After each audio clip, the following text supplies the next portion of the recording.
बड़ी खबर मेहुल चौकसी पर आ रही है। भारत ला सकते हैं मेहुल चौकसी को। एंटीगुआ के पीएम का बड़ा बयान, अगले 48 घंटे में हो सकता है चौकसी का भारत प्रत्यार्पण। डोमिनिका से भारत लाया जा सकता है चौकसी को। एक दूसरे के संपर्क में डोमिनिका और एंटीगुआ और भारत। तो आपको बता दें ये बड़ी खबर मेहुल चौकसी को लेकर आ रही है। मेहुल चौकसी पर बड़ी खबर।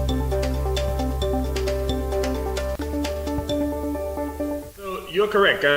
He was actually found in Dominica, and it would appear that he may have entered the island illegally, possibly by boat. So the Dominican government is cooperating with the Antiguan and Indian governments. Mr. Chokshi will be deported from Dominica. However, we have requested Prime Minister Skerritt and law enforcement in Dominica not to return him to Antigua, where he has legal and constitutional protection as a citizen. In fact, we have requested specifically that he be detained and to allow law enforcement in India to make the necessary arrangements with the Dominican government to have Mr. Chokshi returned directly to India. So, sir, how he escaped? Any idea? And is his family approaching you? What's the current status like? Well, again, as I said, he's detained in Dominica. I mean, he skipped the island, and we would have put out a notice, an Interpol notice that he's missing, and he was actually located in Dominica, which is about 35 minutes away by air. And the governments of Antigua, Barbuda, Dominica, and even the Indian government, we are now cooperating to see how we can get him sent back to India, to have him repatriated to India. So, Prime Minister, is this a borderline which is stretched by you now that you will not accept him back, or you will have to accept him if Dominica doesn't agree? Dominica's agreed, and we will not accept him back. So I think Mr. Chokshi would have well prejudiced the constitutional legal protections he enjoyed as a citizen of Antigua and Barbuda. So he made a monumental error by skipping the island and going to another country where he does not have citizenship. Well,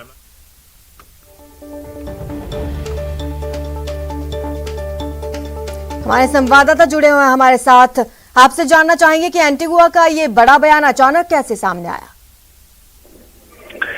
देखिए, ये जो जिस तरह से Antigua के प्रधानमंत्री ने जिस तरह से बयान दिया है, तो इस मामले में कहीं न कहीं कहा जा सकता है कि भारत सरकार के साथ उसके एक अच्छे रिश्ते, और भारत सरकार के द्वारा जिस तरह से बकायदा भारतीय जांच एजेंसियां और एनएसए दफ्तर से जिस तरह से बकायदा इस मामले पर बातचीत की गई है, और जिस तरह से बकायदा इस मामले में तमाम साक्ष्य, तमाम प्रमाण रखे गए कि मेहुल चौकसी के खिलाफ पहले से रेड कॉर्नर नोटिस जारी किया गया था। रेड कॉर्नर नोटिस जारी करने के बाद वो ये भी बताया गया था कि वो भारत से भागा हुआ एक अपराधी है, और इस मामले में उसकी मदद चाहिए। जिस तरह से इस मामले में भारत के द्वारा रेड कॉर्नर नोटिस बकायदा जारी किया गया था, तो उसके मामले की जानकारी बकायदा दी गई, और इसी मामले में डोमिनिका से भारत प्रत्यर्पण की जो रिक्वेस्ट है बकायदा उस मामले में बातचीत की गई है, और लिहाजा डोमिनिका और एंटीगुआ और भारत, ये तमाम तीनों देश जो है बकायदा एकजुट है, सरकार आपस में संपर्क में है। तो कहीं न कहीं कहा जा सकता है कि भारतीय जांच एजेंसी जो सीबीआई की टीम है, जो इंटरपोल की नोडल एजेंसी भी होती है, उसके अधिकारी लगातार जुड़े हुए हैं, और कहीं न कहीं माना जा सकता है कि जल्द ही मेहुल चौकसी को भारत लाया जा सकता है। जिस तरह से इस मामले में देखा जाए तो भारत की सरकार और विदेश मंत्रालय और केंद्रीय जांच एजेंसी लगातार जुड़ी हुई है। कभी भी मेहुल चौकसी को भारत लाया जा सकता है, और इसके लिए तमाम जो कोशिशें हैं वो की जा रही है, और इस मामले पर लगातार भारत सरकार की तरफ से विदेश मंत्रालय के द्वारा से बकायदा इस मामले पर बातचीत की जा रही है। जी, तो अगर 48 घंटे में मेहुल चौकसी को भारत को सौंप दिया जाता है तो उसके बाद क्या कार्रवाई होगी? और देखिए, 48 घंटा कहना तो भी जल्दबाजी होगी, क्योंकि जो तमाम औपचारिकताएं होती हैं वो कागजी कार्रवाई होती है। उसके बाद एक देश दूसरे देश के बीच में जो एक आपस में जो एक रणनीति बनती है, जो एक कूटनीतिक तरीके से उसको लाने की बातचीत होती है, तो उसको करने में वक्त लगता है। लेकिन अगर वो भारत आता है तो भारत में दो प्रमुख एजेंसी जो है वो उसके खिलाफ एक्शन लेगी, जिसमें कि सबसे महत्वपूर्ण है सीबीआई, और उसके साथ ही दूसरी महत्वपूर्ण जांच एजेंसी है ईडी।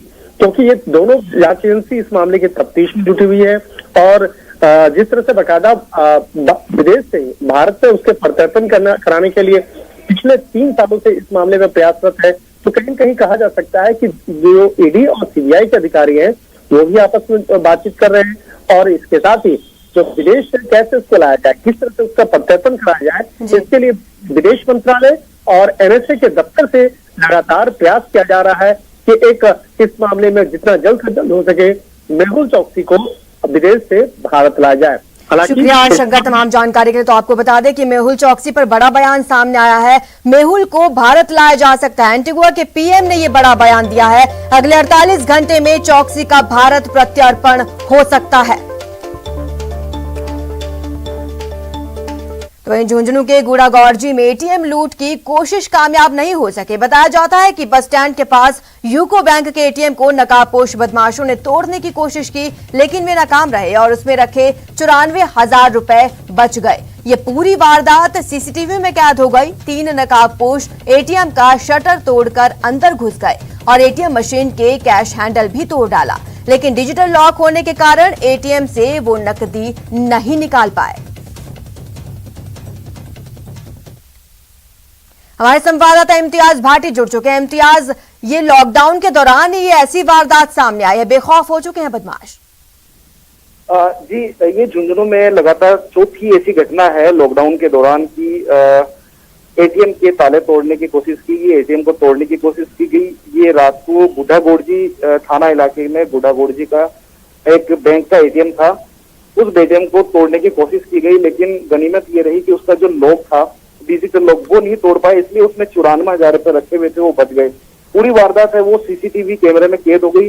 पुलिस ने मामला दर्ज कर लिया है, उसके आधार पे आरोपियों की तलाश की जा रही है।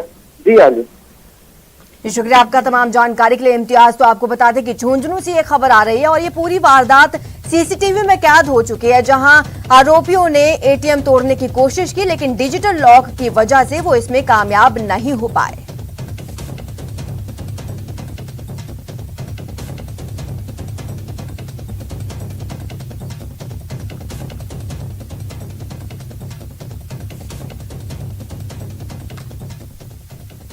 तो मंत्री गोविंद सिंह डोटासरा कुछ कह रहे हैं, ये सीधा दिखाते हैं आपको प्रसारण।